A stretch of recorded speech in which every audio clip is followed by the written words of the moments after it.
அவுதுல்லாஹி ஷைத்தானிர் ரஜீம். பிஸ்மில்லாஹிர் ரஹ்மானிர் ரஹீம். அன்பார்ந்த நேயர்களே, பிலஸ்தீன் மீட்பு போர் 636வது நாளை எட்டியிருக்கிறது.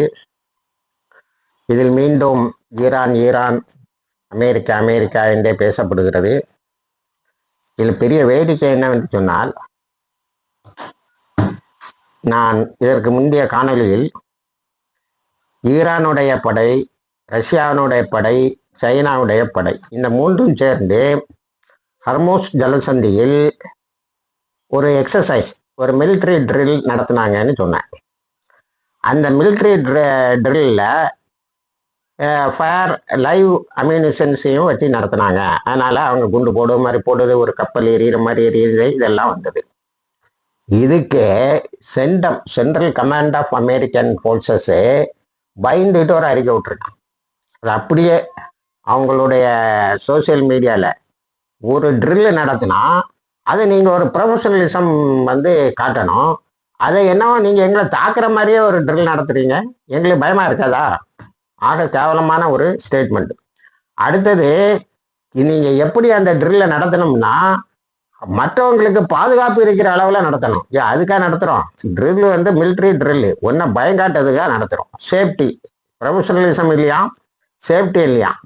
You should not be with live ammunitions. நீங்கள் சும்மா இப்படி பண்ணலாமே தவிர அங்கே இருக்கக்கூடிய ஏவுகணைகளால் சுடுவது, துப்பாக்கியால் சுடுவது, இதெல்லாம் கூடாது. அது எங்களுக்கு ரொம்ப கஷ்டமாக இருக்குது. அடுத்தது,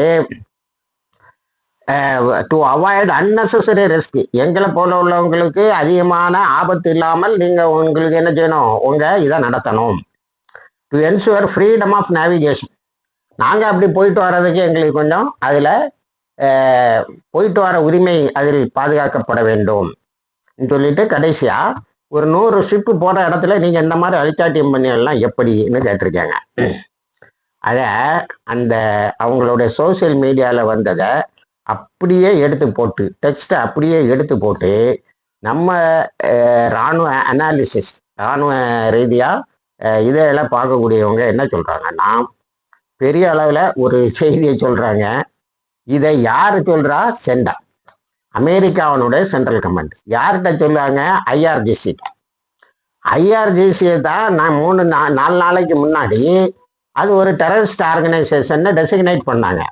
அப்போ ஒரு டெரரிஸ்ட் ஆர்கனைசேஷன்ட ஒரு ஆர்கனைஸ்டாக டெரரிஸ்ட்டு ரியலாக சென்டமை தான் சொல்லணும். ஆனால் டெரரிஸ்ட் ஆர்கனைசேஷன்ட சென்டமுங்கிற பெரிய கமாண்டு மன்னிப்பு கேட்காத குறையாக, காலில் விழாத குறையாக ஒரு ரிக்வஸ்ட், அதை ரிக்வஸ்ட்னே போட்டிருங்க. We request professionalism, safety, not with firearms, avoid unnecessary risk, to ensure freedom of navigation. இதெல்லாம் என்னடா உங்களுக்கு மானம் சூடு சொரணம் இருக்கா? நேற்று தீவிரவாதின்னா இன்னைக்கு அவனுக்கு காலில் பொத்துன்னு விழுறியா? இன்னைக்கு எல்லாரும் போட்டு கடாய் கழிச்சிட்டு இருக்காங்க. அது இன்னும் நடக்குது. இப்போ நீ ஐஆர்ஜிசி டெரரிஸ்ட்னு சொன்னால, ஈரான் எல்லா ஐரோப்பிய நாடுகளினுடைய படைகளும் டெரரிஸ்ட் ஆர்கனைசேஷன் சொல்லிட்டு, வெனிசுலாவை பிடிப்பேன், கிரீன்லாண்டை பிடிப்பேன், கொலம்பியாவை பிடிப்பேன் நீ சொல்லுறதுனால நீங்கள் எல்லாருமே டெரரிஸ்ட் ஆர்கனைசேஷன் சொல்லிட்டு அதை உடனே கண்டிக்கிறேன். நீ என்ன சொல்லலாம்னா நான் ஒன்றும் சொல்லி எவ்வளோ நேரம் ஆகுங்கிற அடிப்படையில் அது நடந்திருக்கிறது. அடுத்தது, நேற்று அமெரிக்கா ஒரு பெரிய ஃபால்ஸ் கிளைம், ஈரானில் ஒரு முக்கியமான இவரை நாங்கள் கொண்டுட்டோம். அது ஒரு கேஸ் பிளான்ட்டில் ஒரு லீக் ஆகி ஒரு சின்ன வெடிப்பு ஏற்பட்டு இருக்கிறது. அதே மாதிரி 2 வெடிப்புகள் ஏற்பட்டு இருக்கிறது. இது யாரும் பாதிக்கப்படலை. அதுக்கு பக்கத்தில் இருந்த, அங்கே வேலை செய்துட்டு இருந்தால் 1-2 பேர் காயம்பட்டு இருக்கிறார்கள், அவ்வளோதான். இது இவங்க அடித்ததாகவும் அவங்க இது பண்ணதாகவும் சொல்லிட்டாங்க. உடனே ஈரான் என்ன செய்யுதுன்னா, இந்த விஷயந்தான் நமக்கு கொஞ்சம் நெருடலாக இருக்கு. ஈரான் 1000 பேரை அடக்கிறதுக்கான சிமெண்ட்ரி ஒன்று. யாரை அடக்கிறதுக்கு? யூஎஸ் மிலிட்டரி பர்சனல், அமெரிக்காவினுடைய இராணுவத்தை சார்ந்தவ 1000 பேரை அடக்குவதற்கு ஒரு சிமெண்டரியை ஏற்பாடு பண்ணியிருக்கு.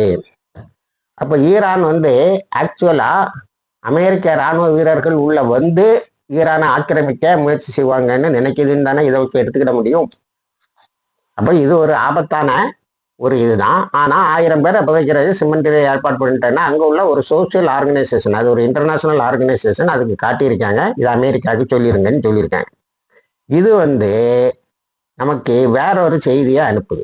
ஈரான் எக்ஸ்பெக்ட்ஸ், ஈரான் எதிர்பார்க்கிறது இவர்கள் ஈரானுக்கு உள்ளால் புகுவார்கள் என்று ஒன்று. ரெண்டாவது, இஸ்ரேலுக்கு சில செய்திகளை சொல்லியிருக்காங்க. இஸ்ரேல இராணுவத்தில் கான் ரேடியோ என்ன சொல்லியிருக்குன்னா 2 விஷயத்தை சொல்லியிருக்கு. அமெரிக்கா தன்னுடைய பில்டப், தன்னுடைய மிலிட்டரி பில்டப், அதாவது இராணுவத்தை கொண்டு போதுமான அளவுக்கு குதிக்கிற வரைக்கும் தாக்காது. அப்படி அது தாக்கும்போது நமக்கு வேற ஒரு பிரச்சனை இருக்குது. என்னன்னா, ஈரானுடைய measles ICBM, inter continental ballistic measles இருக்குல்ல, இந்த மிசில்ஸ் தாக்குதலை நம்ம தாங்கிக்கிட மாட்டோம். அது அந்த 12 நாள் யுத்தம், போன வருஷம் ஜூன் 13 ஆரம்பிச்சு ஜூன் 24 வரைக்கும் நடந்த அந்த யுத்தத்தில் 2000 ஏவுகணை உள்ள பெலாஸ்டிக் மிசில்ஸ் உள்ள ஒரு நாடாகத்தான் இருந்தது. அது இப்போ பல ஆயிரமாக வளர்ந்து விட்டது. அதனால இந்த ICBMலுக்கு நம்மளுடைய சர்வைவல் எக்ஸிஸ்டன்சிங் த்ரெட், இது வரைக்கும் இஸ்ரேல் பண்ண அழிச்சாட்டியங்கள் எல்லாம் அது நம்மளை அழித்து விட முடியும் என்ற எக்ஸிஸ்டன்சியல் த்ரெட்டுங்கிறத இஸ்ரேலிய ஆர்மி சொல்லலை. இதை கான் ரேடியோ நேற்று அறிவிச்சிருக்கிறது. அதனால என்னைக்கு தாக்கினாலும் நமக்கு அழிவு நிச்சயம்னு சொல்றாங்க. அதனால இஸ்ரேலு அமெரிக்காட்ட கொஞ்சம் பம்மாத்து காட்டிட்டு போயிருப்பான்னு இருக்காங்க. இதுல இன்னொரு இது என்னன்னா, அர்மடா வந்தது, USS அப்ரஹாம் லிங்கன் இல்லைங்க, நேற்று 2வது முறையா GPS இது பண்ணி விட்டாங்க. அமெரிக்காவால தன்னுடைய கப்பல் படை எங்க இருக்குன்னு லொக்கேட் பண்ண முடியல.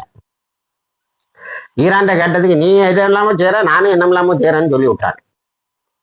அதை காமினி என்ன செய்திருக்காரு, நேற்று கொமேனி அப்பாவுடைய அடக்கஸ்தலத்துக்கு போயிட்டு நாங்கள் ஒன்றும் அமெரிக்கா விடமாட்டோன்னு உறுதி எடுத்துட்டு அதுக்கு பிறகு அங்கே உள்ள பெண் இராணுவத்தில் உள்ள ஒரு பெரிய பெட்டாலியனை சந்திக்கிறாரு. அதுக்கப்புறம் பொதுமக்களையும் சந்தித்து ஒரு உரை நிகழ்த்துகிறார். எல்லாரும் என்ன சொல்லுவாங்கன்னா, அவர் பதுங்கு குழியில் இருக்காரு, இப்போ அது கீழே போயிட்டாரு, அது கீழே போயிட்டாரு, அது கீழே பூமியை தொலைச்சிட்டு போயிட்டாருன்னு சொல்லாங்க. ஆனால் அவர் நேற்று காமினியுடைய இடத்துக்கு போயிட்டு, கொமேனி அப்பாவுடைய இடத்துக்கு போயிட்டு ஒரு உரையில் 2 உரையிலே நிகழ்த்தி இருக்கிறார். அதில் நம்ம ஒரு ரீஜனல் வாருக்கு நம்ம தயாராகிட வேண்டியதான், வேற வழியே கிடையாது, நம்ம இந்த தடவை விடவே மாட்டோம் என்று சொல்லி இருக்கிறார். அதுக்கு அடுத்தது அங்கே இருக்கக்கூடிய சகோதரிகள்லாம் அல்லாஹ் அக்பர்னு சொல்லி அவருடைய உரையை வரவேற்கிறார்கள். ஆக இது இந்த ஒருவேளை அமெரிக்கா பில்டப் முடிஞ்ச பிறகு தாக்குங்கிறதும், ஒரு 1000 கபர்ஸ்தானத்தை நாங்கள் ரெடி பண்ணியிருக்கேங்கிறதும் வேற மாதிரி செய்தியை நமக்கு சொல்லுது. இந்த பில்டப்புக்கு பிறகு ஒரு தாக்கல் நடத்தலான்னு. ஆனால் அதுக்கு ஒரே ஒரு மாற்று என்னன்னு சொன்னா, இஸ்ரேலு பயப்படுது.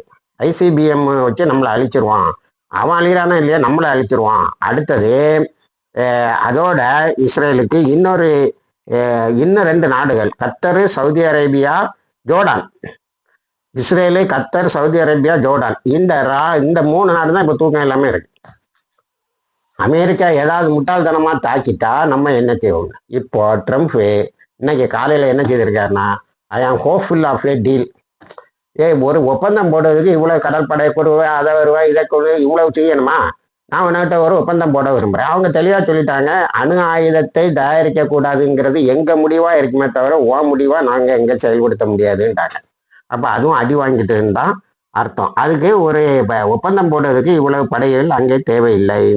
அடுத்தது, அமெரிக்காவினுடைய இந்த குழப்பத்தோடு நேற்று லண்டன்ல ஒரு பெரிய டெமான்ஸ்ட்ரேஷன் பாலஸ்தீன மக்களுக்காக. அதாவது இன்னும் அவங்க சின்ன தாக்குதல் நடக்குதுங்கிறத கண்டித்து, அதில் ட்ரம்ப் மினசோட்டாவில் ஒரு பெரிய மினசோட்டாவில் அந்த 2 பேர், ஒரு நர்ஸும் இன்னொரு இதுவும் போலீஸால் கொலை செய்யப்பட்டதுக்கு எதிராக நேற்று 20 லட்சம் பேர் கூடியிருப்பாங்க. கம்ப்ளீட்டாக மக்கள் வெள்ளமாக தான் தெரியுது. அடுத்தது, ட்ரம்புக்கு இன்னொரு பின்னடை என்னன்னா, ஈராக்கில் இது ஈரானுக்கு வேண்டிய ஆட்சி அமைது. நூரல் மாலிகி தலைவராகிறார். அவரை தலைவர் ஆக்கக்கூடாதுன்னு ட்ரம்ப் அறிவிச்சதுக்கு எதிராக நேற்று அங்கே ஒரு பெரிய போராட்டம். இப்போ நம்ம காசாக்கு வருவோமா? காசால ரஃபா கிராசிங் ஓப்பன் ஆகிட்டு, ரஃபா கிராசிங் ஓப்பன்னா இவன் நல்லா கெடுபிடியெல்லாம் கொடுக்குறான். டாக்டர்ஸ் வித்தவுட் பார்டர்ஸ் வரக்கூடாது, அப்படி இப்படின்லாம் பேன் பண்ணுறான். அதை பற்றி கவலைப்படலை. இன்னொரு பெரிய தகவல், காசாவுக்குள்ளால என்ன நடக்குன்னா, இஸ்ரேலுக்கு கொலாபரேட்டர்ஸாக இருந்த எல்லாரையும் ஓடி தேடி கண்டுபிடிச்சு ஹமாஸ் அரெஸ்ட் பண்ணுது. ஹமாஸ் ஆயுதத்தை கீழே வைக்க மாட்டோம்னு சொல்வதும், ஆயுதத்தை பற்றி நாங்கள் எப்போவுமே பேசலைங்கிறதும் இந்த பின்னணியில நம்ம பார்க்கும்போது 100% அவங்க ஆயுதத்தை வச்சுக்கிட்டே தான் நல்லது. ஏன்னா இந்த முனாஃபிகள் இஸ்ரேலுடைய கொராபரேட்டர்ஸை நிறைய பேரை பிடிச்சி கொல்லலை, புத்திசாலித்தனமான வேலை. அவனுக்கு ஒழுங்கா பாடம் எடுத்து அவனோட தங்களுடைய அணியில சேர்த்துக்கிட்டாங்க. இப்போ இஸ்ரேல் என்ன செய்யுதுன்னா 3 நாளா அவங்கள எங்கெல்லாம் டீடைன் பண்ணி வைப்பாங்களோ அந்த இடத்த குண்டு போட்டு அவனோட அழிக்குது. கொஞ்சம் பேரை சோமாலிலேண்டுக்கு அனுப்பிட்டுது குடும்பத்தோட. இன்னும் கொஞ்சம் பேரை ஹமாஸ் அரெஸ்ட் பண்ணி டீடைன் பண்ணி வச்சு அவங்களுக்கு வகுப்புகள் நடத்துறாங்க பாருங்க, அந்த இடத்த குண்டு போட்டு அழிக்கிறாங்க. அதில் அவங்க நிறைய பேர் இறந்துருக்காங்க. அது அது இன்டெலிஜென்ஸ் சர்வீசஸ், ஹமாஸோட இன்டெலிஜென்ஸ் என்ன சொல்லுதுன்னா, உளவுத்துறை என்ன சொல்லுதுன்னா, இவர்கள்ட்ட பணம் இருந்து ஆயுதம் இருந்து நாங்கள் வாங்கிட்டோம், ஆனால் இவர்களிடம் இருந்து இஸ்ரேலுடைய முழு திட்டமும் எங்களுக்கு கிடைத்துவிடும் எந்த பீதியில் தாக்குதலை நடத்தி கொண்டு இருக்கிறது என்று சொல்லி இருக்கிறார்கள். அதில் நிறைய பேர் இறந்துருக்காங்க. இந்த 19 பேர் இறந்ததா நான் முந்தின காணொலியில் செய்தது. இஸ்ரேல் கான் யூனிஸ் பக்கத்தில் குண்டு போட்டதில் 2 குழந்தையும் சேர்த்து இறந்துறாங்க. நேற்றும் 2 பேர் ஷஹீதாக இருக்காங்க. ஆனால் இதில் எத்தனை பேர் ஷஹீதாக இருந்தாங்கங்கிறத இஸ்ரேலும் ஹமாஸும் சொல்லவில்லை. ஆனால் பலர் இறந்து விட்டதாக சொல்லுகிறார்கள். இப்போ அது காசாவை விட்டு, காசால அதனுடைய குறி கணக்கு இதுவரைக்கும் உதவி செய்துட்டு இருந்தாங்க. அதாவது முனாஃபிகள் ஒன்றை புரிஞ்சுக்கணும். அது என்னவென்று சொன்னால், நீங்கள் என்னதான் முனாஃபிக்தனத்தில் ஈடுபட்டாலும் பின்னர் உங்களுக்கு பணமும் ஆயுதமும் தந்தவன் அவன் தோத்து போயிட்டு இருக்கும்போது என்ன செய்யறான், உங்களை கொலை செய்யணும்னு நினைக்கிறான். இப்போ ரஃபா கிராசிங் ஓப்பன் ஆகிட்டு நீங்கள் உங்களை அவன் கண்ட்ரோலில் இருக்கும்போது உங்களை தனியாக கொண்டு அப்படி சோமாலிலேண்டுக்கு அனுப்புனா இப்போ எல்லாரும் போய் போக்குவரத்துன்னு ஆயிட்டுது. கொஞ்சம் தடைகள் அது இதுங்கிறான், அது சொல்லத்தானே செய்வான். ஆனால் அதை மிஞ்சி எல்லாம் நடக்குது. அந்த நிலையில் யாரை கொலை செய்கிறான்னா, இஸ்ரேலுக்கு இதுவரைக்கும் நாபித்தனமாக வேலை செய்தானோ பாருங்க, அவனுக்கு உரிய தண்டனை கிடைத்திருக்கிறது என்று தான் சொல்ல வேண்டும். மேக்கரையில் இந்த வாரத்தில் 82 ஞாயிற்றுக்கிழமை முடிய 82 தாக்குதல்களை போராளிகள் நடத்தி இருக்கிறார்கள். நேற்று மட்டும் 14 தாக்குதலை நடத்தி இருக்கிறார்கள். அது என்ன சொல்றாங்கன்னா, மேக்கரையில் ஒரு அமைதியான யுத்தம் பெரிய அளவில் நடந்து கொண்டு இருக்கிறது, அதை யாரும் கண்டுகொள்ளவில்லை என்று சொல்லி இருக்கிறார்கள். அடுத்தது கிறிஸ்டியன் சர்ச்சஸ், பாலஸ்தீனியன் கிறிஸ்டியன் சர்ச்சஸ்ன்னு சொல்லக்கூடிய பாலஸ்தீனத்தில் உள்ள கிறிஸ்தவ ஆலயங்கள் எல்லாம் சேர்ந்து ஒரு அறிக்கை வெளியிட்டு இருக்கின்றன. இந்த செட்டிலர்ஸ் வந்தேரிகள் பண்ணக்கூடிய கலாட்டால அவங்க பாலஸ்தீன முஸ்லிம்களை மட்டும் குறி வைக்கல, கிறிஸ்தவர்களையும் அடித்து வரட்டுறாங்க.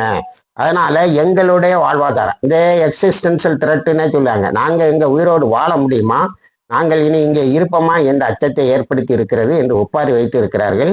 இது கிறிஸ்தவ உலகத்து காதில் விழும் என்று சொன்னால் மேற்கரையில் அவர்களும் தலையிட வேண்டியது இருக்கும். இணைந்திருங்கள், தகவல்களை தருகிறோம். வாய்க்கிறதவான அல்ஹம்துலில்லாஹ் ரப்பில் ஆலமீன்.